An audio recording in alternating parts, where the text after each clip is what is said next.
another fighter. We talked about him already. His name has come up a couple times, who I do think has that mentality that you're talking about, and that's Tank, right? Like, I don't think Tank goes in the ring looking to play games. I think he's looking to hurt people. What's that? He don't got that mentality. No, he doesn't. He only got that mentality against guys he know he could beat. Look when he that it was stacked. Yeah, look at him fighting Isaac Cruz. Isaac Cruz is like a C-level fighter. If your mind is B, so come on, no. Once he has somebody on his ass, it's a whole different ball game for Tank. We watched Tank get stopped. We watched multiple times, so it's like, come on, he's not a threat. Tank is like that. In Miami, if y'all think we lying against them Russians. And Tank it only if you scared him. It was like Mike Tyson. Remember Mike Tyson? As long as everybody was scared him, Mike Tyson was knocking everybody out because mentally they already lost. But as soon as Buster Douglas got his ass in there and had to fight because his mama died, and everybody seen what happened to Tyson, then suddenly everybody started knocking Tyson out. They realized he's a man. He's not a threat. Now with Tank, everybody caught in this illusion of his power, a threat. But they never go to his body. They never check him in the chest with hard, straight rights and break him down. So it's like, Tank hasn't fought nobody yet. And we hope that he will fight us a lot. So that was Floyd Schofield, Sr., father of Kid Austin. Floyd Schofield, Jr. And they had some interesting things to say about Gervonta Tank Davis. And a lot of this stems from Tank pretty much not acknowledging who Kid Austin is and calling Kid Austin, calling Floyd Schofield Sr. fruity. So in this interview, you heard Floyd Sr. pretty much say some interesting things, and some of these things that he was saying about Tank is kind of like what I was always wondering, what I was always saying. And I told y'all I made quite a few videos saying this. So I believe Floyd is right. The only thing I don't know is has Tank been stopped, because they claim Tank's been stopped in sparring by a Russian. Okay, now, we'll probably never see that video, but it might surface. If somebody may have taken that video, I would love to see it. But I mean, you can take that with a grain of salt, but if Tank don't come out and dispute that, man, you got to be some validity to it, But here's my thing. I've been telling everybody the same thing Floyd Sr. said about Tank. The dude fights, like, when you notice when it's somebody that got power. All right, like, you take Rolly, now the Eastside Cruz fight, they brought it up. Tank, everybody say Tank showed his ability to box. Well, he had to, because he pretty much had one hand. And I think he did exceptionally well being a one-handed fighter and trying to box and keep Cruz off of him. But Eastside Cruz, even up before that, just before the fight, before he broke his hand or whatever it was that happened, Isak was on his ass. He put that pressure on him, okay? And Tank was backpedaling damn near the whole fight. Rolando Romero, Tank said that he's the hardest puncher he ever felt. He was backpedaling against Rolly. He never stood his ground and pressed Rolly. He never pressed him. And then Rolly did something stupid and got reckless and pretty much knocked himself out, if you want to really be technical, and got knocked out by a counter shot. Another example, Ryan Garcia. Heavy hands, deadly left, good punching power. He did exactly what Rolly did. Overly aggressive and got careless and got knocked out. Got dropped in the second round, almost got knocked out. But then he got hit with a body shot that put him down. One of the common denominators with these fighters, they all have power. And then when you watch, and it was bigger too, when you watch Tank fight other fighters like Hector Garcia, Leo Santa Cruz, even Frank Martin. When you watch him fight these dudes that weren't really as aggressive, they started backpedaling away from him, then he becomes the aggressor, and he is the one that's kind of like controlling the show. That's what Tank like. He liked that.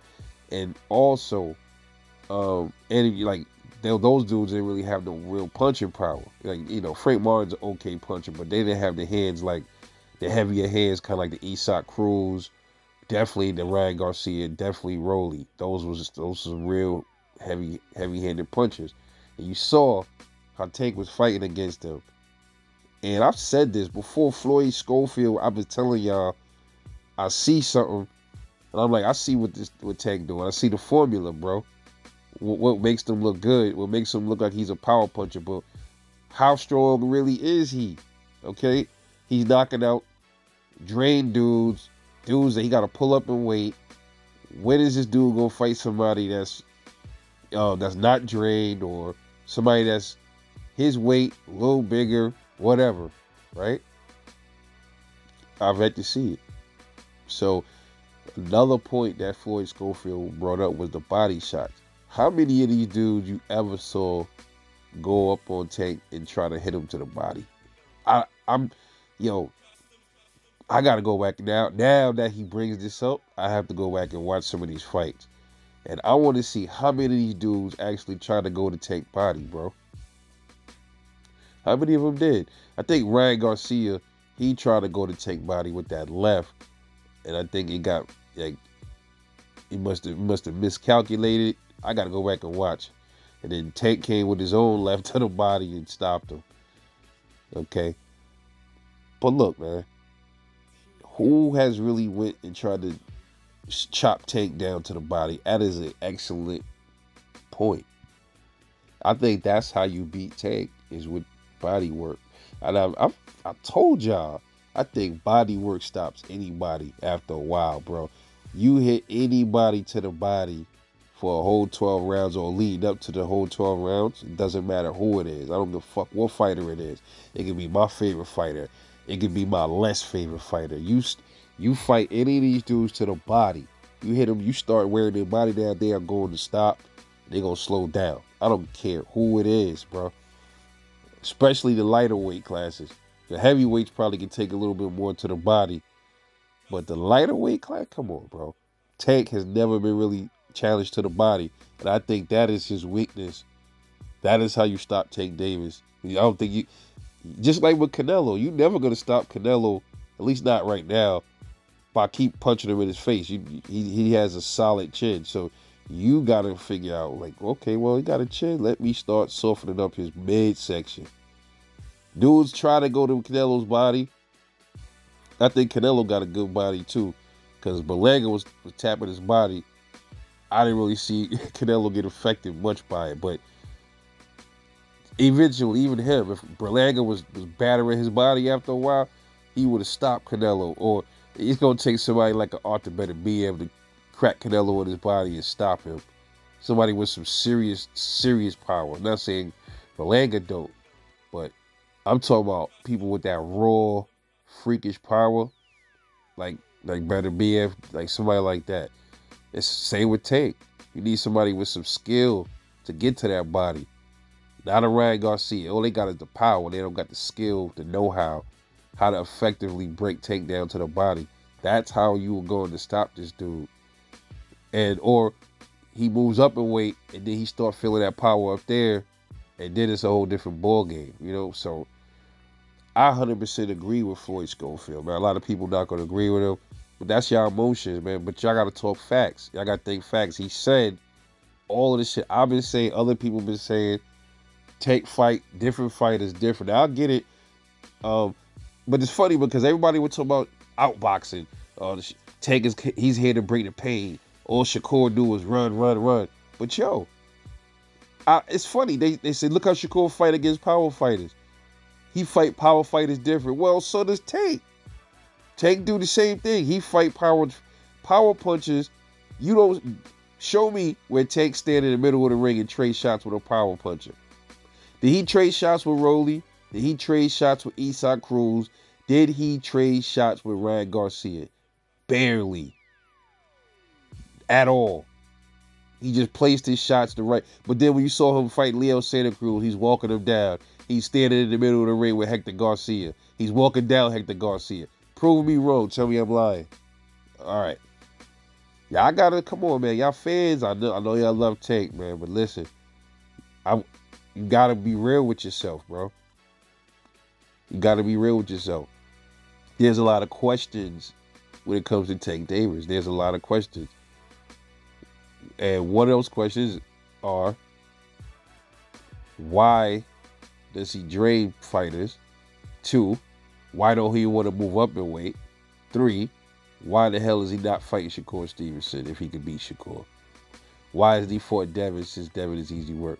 Those are the main 3 questions that I want you Tank fans. You can drop comments on this video and answer me that. And I'll be honest with you, man. A lot of people say Kid Austin ain't ready for Tank. Hey, listen, we can say a whole lot of things, but the 3 magic words are the most important things. Let's see it. When it comes to Shakur ain't got no punching power. Let's see it. Yo, Devin got no chin. Devin got no punching power. Let's see it. Kid Austin ain't ready. He too green. Let's see it. Sounds good. Let's see it. Terrence Crawford ain't got no chin. I'll knock Terrence Crawford out. Let's see it. It all comes down to those 3 magic words, y'all. Let's see it. They can say these motherfuckers can talk all they want to talk. But until we see it, I don't believe it. We'll leave it there. It's Rebel Life Boxing. We'll catch y'all the next one. Love y'all. Y'all stay safe. Let them comments rain. I am very interested to see how y'all feel about this. Catch y'all later.